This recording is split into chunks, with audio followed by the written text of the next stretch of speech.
Hi everyone, are you an author? Have you considered working with your spouse on your book business, but does that idea really terrify you? So after COVID-19, there have been quite a few people that have either lost their jobs or they've decided that they don't want to go back to work. And if they've got a partner that writes, there's an opportunity for you to work as a team to be able to build your author business. And I'd like to introduce you to Lillian. I met her quite recently on a Christian authors group, and I was quite taken by how she and her husband work together. I read his book, The Girl Who Talks to Angels. I was part of the review team, and I love the way that Lillian interacted with people and how she was able to find reviewers for her husband. And so I thought that she'd be an excellent model to teach us how to work together as a couple. So Lillian, thank you so much for joining us today. It's really a great pleasure, and I love the fact that Zoom allows people to communicate in a way that we were never able to communicate with before. So tell us a little bit about yourself. Well, first of all, thank you, Kim, for inviting me to this interview, and thank you for being part of the launch team to help Jeff launching The Girl Who Sees Angels. So thank you for that. It was great to meet you as well, finally in person, not in person, but on live videos, so that's great. Just to tell you a little bit about myself, I do have a full-time job in addition to my part-time job helping Jeff, but mainly I'm Jeff's marketing manager and his wife. I've been doing this work for about 2 years. I had known nothing about marketing, know nothing about selling books. So this is quite a bit of a journey for me from 2 years ago until now. So when I started earlier, Jeff has a couple of book feature deals that helped him to get a lot of readers. But after that, basically, it's really more challenging now to get on BookBub. And so there was, the sales of the books is kind of flattened out. So I helped him starting 2 years ago to build that up again, basically. Lots of work, hard work. Definitely hard work. I do the writing and I do the marketing myself, but I've recently started getting my husband involved in different aspects of the business, but quite low key. And I was mentioning beforehand that my parents worked together for many years, and there are quite a few challenges that come with that. So I found that one of the biggest challenges as a child growing up in a home where parents did work together is separating the work and home life boundaries, because you need to do that. I mean, sometimes you go to work and there's someone that does something that kind of annoys you, and then you come back home and you say to your spouse, oh, you cannot believe what happened at the office today. And they just help you to sort of to get rid of whatever the tensions are that you're having. But if you're working together, it's pretty natural that sometimes you're going to step on each other's toes. And then you have to try and work through things. So how do you guys handle the separation of work and relationship? So I would say quite often we do step on each other's toes, and more often it's me stepping on his toes than he step on my toes. So I'm a pretty focused person and motivated. So I drive pretty hard in doing everything I do. So a lot of times I will ask him questions or talk about marketing stuff during dinner, or even like before we go to sleep or something like that. But Jeff is really good at drawing the boundaries, and he goes like, honey, no marketing now or something. So and I don't get offended, So after a while, we just learn how to, certain times we don't talk about marketing.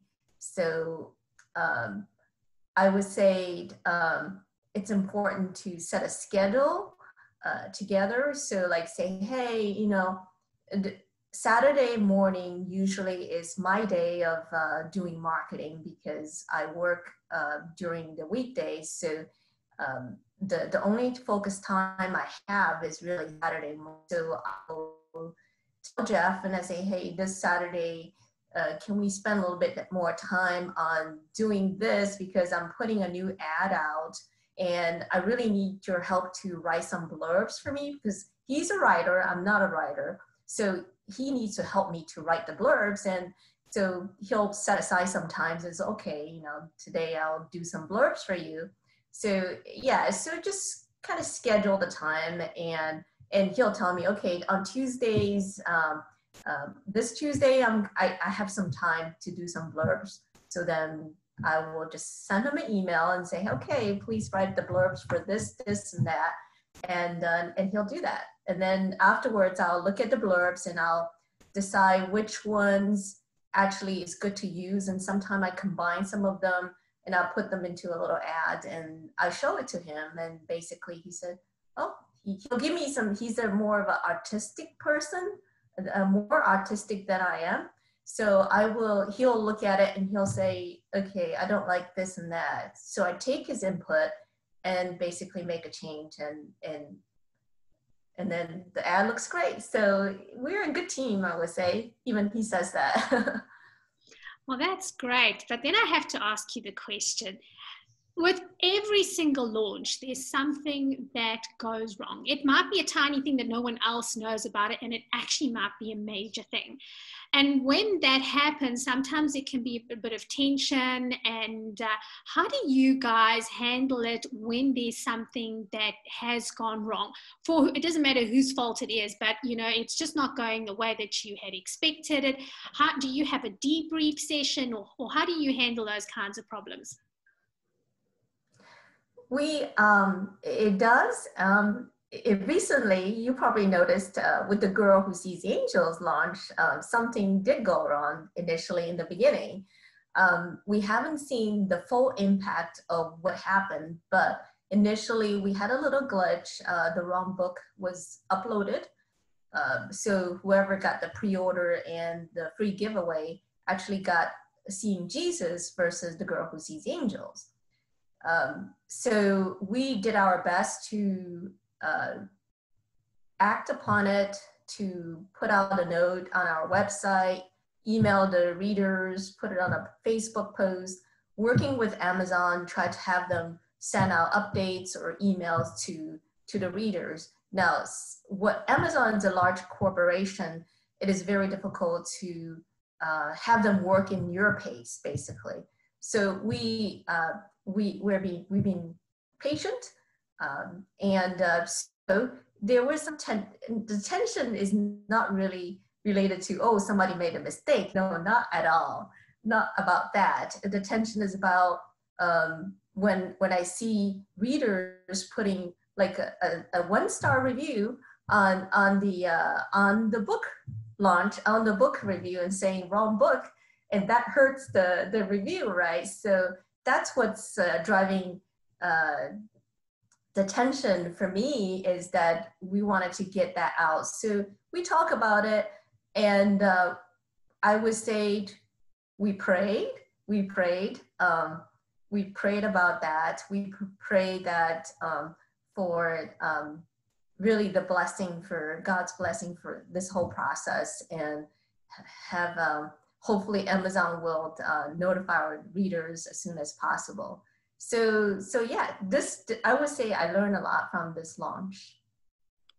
Well, look, just a little tiny thing from my side is that that would have frustrated me enormously. I didn't have that problem because I got the book via a different link that you guys had sent out. But I sometimes say, maybe there is someone who really needed that first book. And so that's one of the reasons that it happened. But in our family, I think that if something goes wrong, I'm like a very, very passionate kind of person. So there would be a lot more yelling in this home than probably normal. You guys are both very relaxed and calm. So I think it would be good for my husband and I to do a video that we can say, well, Lily and Jeff do it this way, which is the correct way to do it. And if you need to know the wrong way to do it, then come on over to our side. I'm not saying we're doing it right. I'm saying, we do have a little tension about, hey, let's write that email to Amazon, and push them to get it fixed. And and Jeff is thinking, well, Amazon is a big corporation, and they move slowly. I would say, well, we got to do our part to get it going. So that's true because during COVID we planted some tomato plants, and it tells you that it's going to take it takes 3 months for the plants to grow. So I'm thinking to myself, well, in 3 months time, I'm going to have really nice tomatoes. And then I went onto Google and I said, how long does it take from the time that the first tomato starts from the flower to when you can actually eat it? And then there's like another between 30 to 60 days. And I'm like, what? And Amazon sometimes feels like that you're like, you have the thought, I need to do this, I need to solve this problem, but then they take so long. And I uploaded my I'm Still Strong journal onto Amazon in December. And I'm accustomed to my books going live, probably about 3 days' time. This one took 10 days for them to review. And then they said there was something wrong with the spine. I'm like, oh. I wanted this thing to be out in December as a Christmas gift, but that didn't happen. So I think in our home, prayer would be like, please be calm. I actually see sometimes when I'm all upset about something, then my husband, I'll go into the bedroom and then he's on his knees and he's praying, and then I'm like, no, he's praying about me, like, please just give me patience with this woman. Now back to the launch. I want to know what were the things that went right for you, because virtual launches is like a thing that's quite unique to COVID. I know there were some people that did it beforehand, they were big pioneers, but for the vast majority of us, virtual launches are new. So what did you learn from this launch? What worked for you that you would definitely do it again? And what do you think, well, not going to do that again? I would say, let's say what worked well. The surprising thing is Facebook. Facebook, we had a lot of traction from the Facebook readers. We did put an ad on Facebook to tell people about the book, and surprisingly, in UK and Canada had an overwhelming enthusiasm about the book, and this is something that I haven't heard of.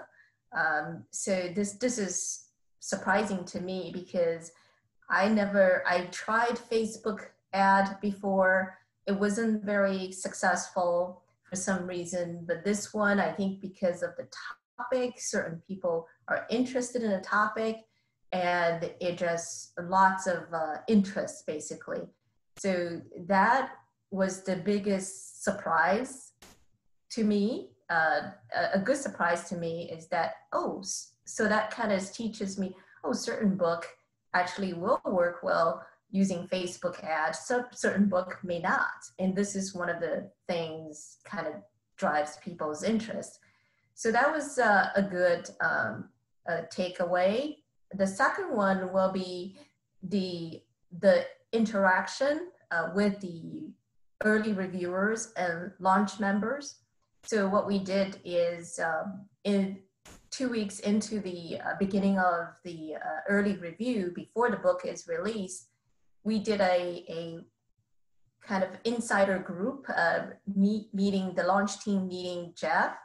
And that's important. I think some of the readers haven't met Jeff, and some of them are old timers. So it's a good thing for Jeff to connect with the readers and talk about the book, get their interest up about the book and enthusiastic about the book, and also really thank them for the support that they have given us.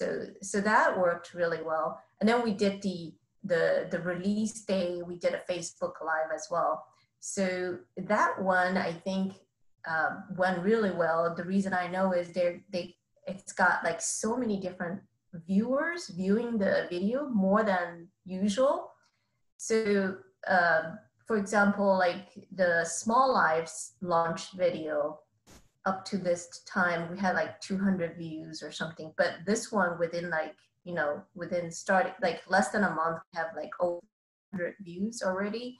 I think part of it is because people are liking the page and then they actually go to the video and look at it. Now, for the people who are liking the page, they may not bought the book, but if they come and like the page and they may browse around it and then they see the video, they hear Jeff talk about the video, and they may decide, that's interesting, so maybe I'll go buy. So it's just another way of getting more engagement from the readers so that they get interested.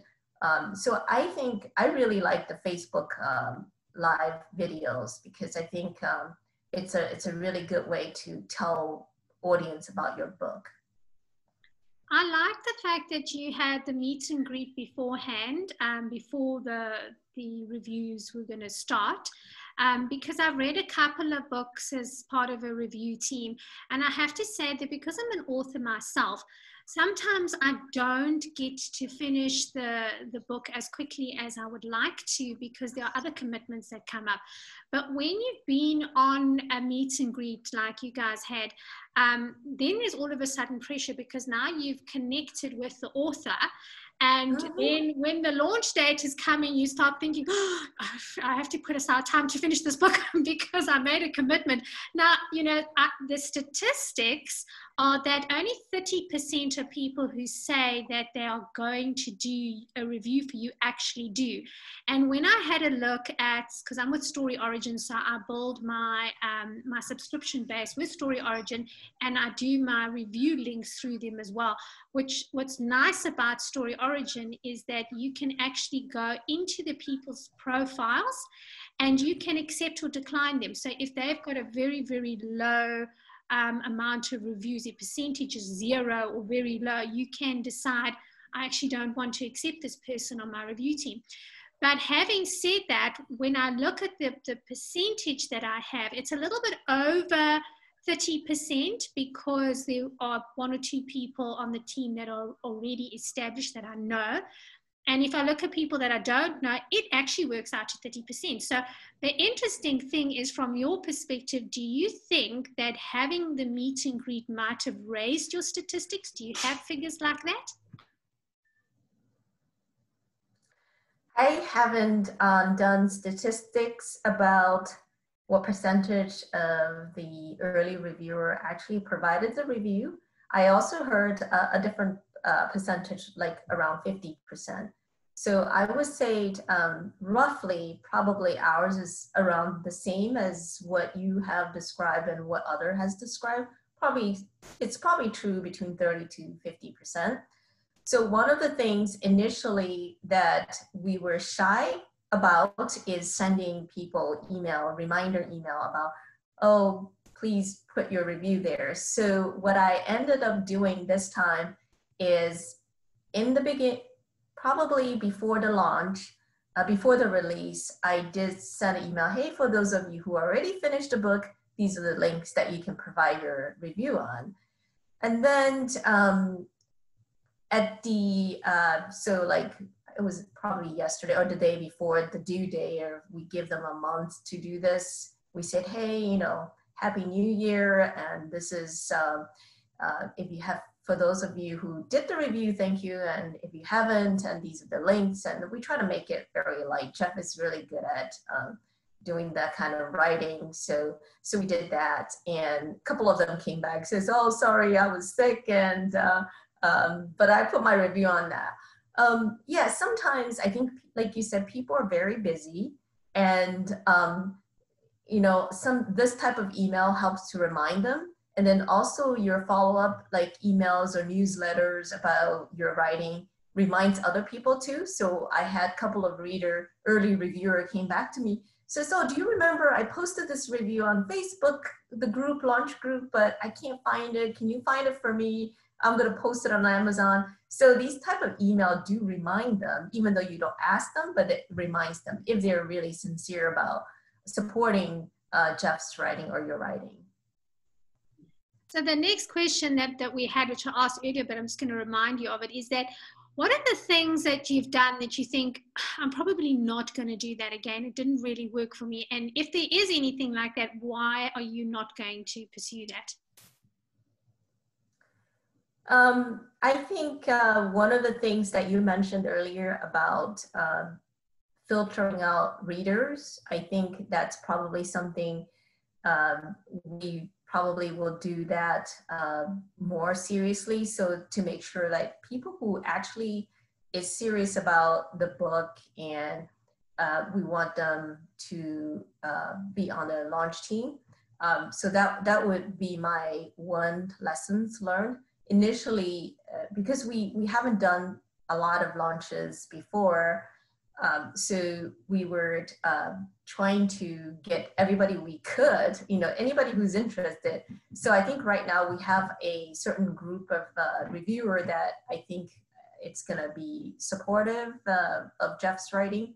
So we probably gonna really make it a more of a selection versus like approve everybody's, you know. But the drawback is, you know, like somebody like you who actually came that we didn't know about, and we made a good connection and build a relationship. I think that's important. So I think it's a blessing to me as well, and it's a blessing to me actually talking to you at this point. I think you have already said a few things I'm going to write it down and learn from. Yeah, I find that the author community is just wonderful. I think that they make the absolute best mentors. So I've developed quite a close relationship with another Christian author who's based in the States as well. And she also writes sort of a medieval fantasy Christian type of book. And I've learned so much from her because I wasn't very strong on Instagram. And we connected. She explained, you know, how to work with it. We did a video for other authors on how to work with Instagram. And she has reviewed the first 2 books, and she's always incredibly honest. So I like having her on my review team because sometimes she might write something that I'm like, oh, couldn't you have told me that instead of writing it down on the review? But I like that kind of honesty because as a reviewer on Amazon, it gives a real perspective of the book. And then what I do is I take my reviews and then I send them to my editor.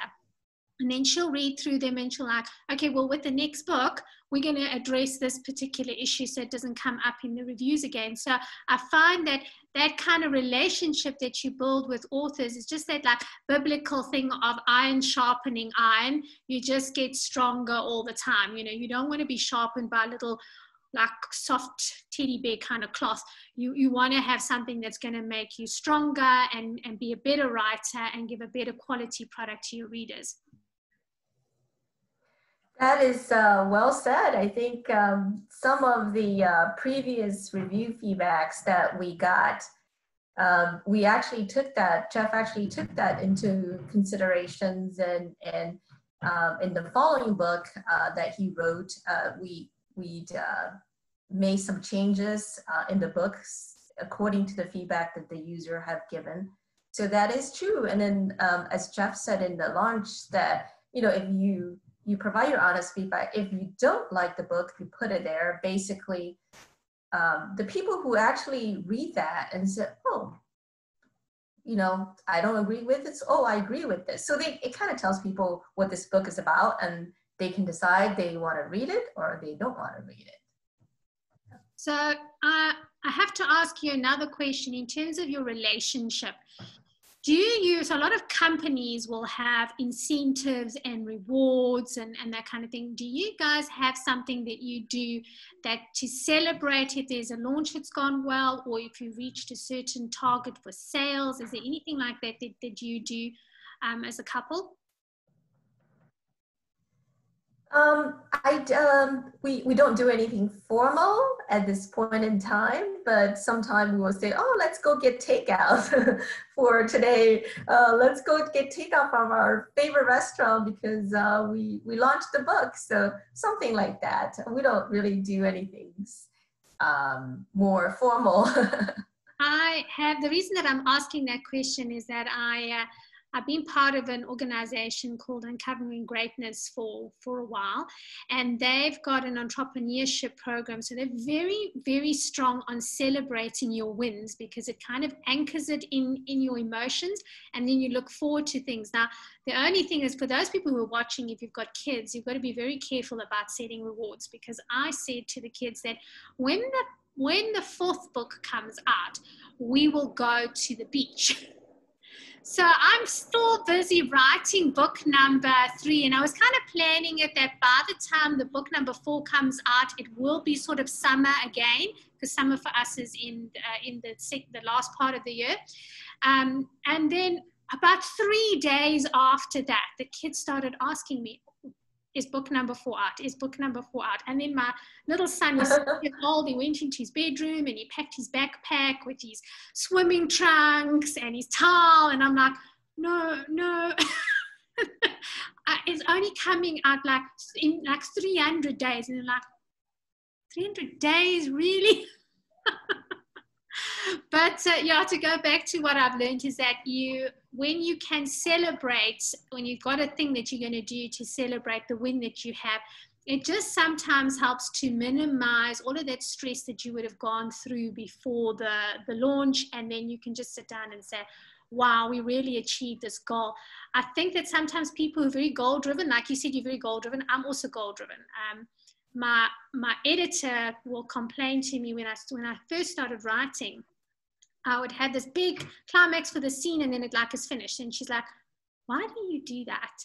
And I said, "Well, they've met the long lost person, and that's such a shit." Yes, I know that's how you set goals in life, but that's not the way it's supposed to be. You're supposed to celebrate and have tears and emotion and things at the end of the book. So I had to learn that it's very important for us as a couple to celebrate the win that we had when we're driving very hard to reach a goal. So Lillian, I have to ask you. That is a very good point. It is. It's a very good point for your relationship, because everyone goes through challenges and times where it's like, oh, so I try and look at it from, would a business do it? And a business would have a year-end party. They would celebrate their sales targets and that kind of thing. So we need to kind of remind each other that we need to celebrate. That's great. That's another tip. I'm going to write it down right now. That's awesome. So tell us a little bit about the book for those people who never come across Jeff's writings beforehand. Sorry, can you repeat your question? Tell us a little bit about Jeff's latest book, the one that he's just released, for those people who've never come across him as an author.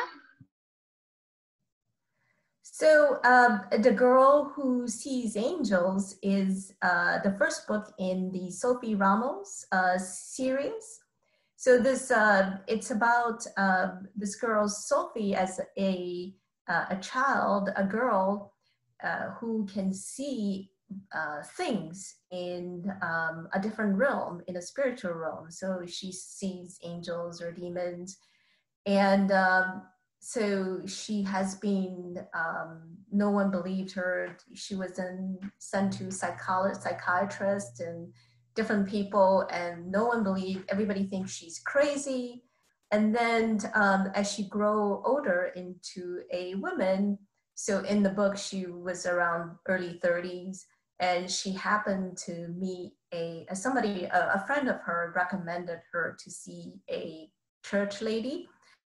And the church lady understands and believes in spiritual things. So basically, she was guiding Sophie in how to deal with those things and teach her about God and about spirits. So at the end, Sophie actually become a Christian because of that. So there was a lot of, so the process of her, there was some struggle as well that she was scared of. And the reason that she actually went to the church lady is because she started, there's a visitor, a spirit visited her at night, and that quite a bit scared her quite a bit. So she really feels like she has to do something about it. So when you have gifts like her, basically the dark side wants to use your gifts as well for their own good. And I'm glad that she actually turned to God and turned to the church lady and really help her, bring her onto the right path. Yeah. So that's the first book. And really the second book, so now she is the girl who sees angels. So now she knows who she is. And the second book, Jeff is going to write next year or this year and hope to publish before Christmas this year, is about, now she's getting a little bit obsessed with seeing angels. So let's just leave it like that, because he hasn't written the book. So we'll see how he creates the story about the woman who actually chases angels. Yeah, I think it probably is a very, very scary thing to have to go through that. I know that there was a stage in my life that I had a couple of very interesting dreams, and the people had a lot of different interpretations of it. But there's a lot of books that deal with a form of spirituality that are in the secular world. So whether people are watching, reading Harry Potter or something like it, it's still a spiritual thing. So why shouldn't Christian authors be writing about spiritual matters as well? I found that it was a very interesting read. In the beginning of the book, I could actually see the kind of conflict that she would have had for seeing things. And then, people will look at you and think, well, you have to be crazy. There's something wrong with you. Maybe you should be medicated. So I can understand that conflict, because how do you seek help if you know that people are probably going to think that you're a little bit touched in the head? So that was a very big challenge that I think that she had to go through, is in terms of reaching out and finding help. So how can people find the book if they want to purchase it? There's a couple of ways. First of all, you can visit Jeff's website, jeffreymcclainjones.com. Basically, the website shows all the different books that he has.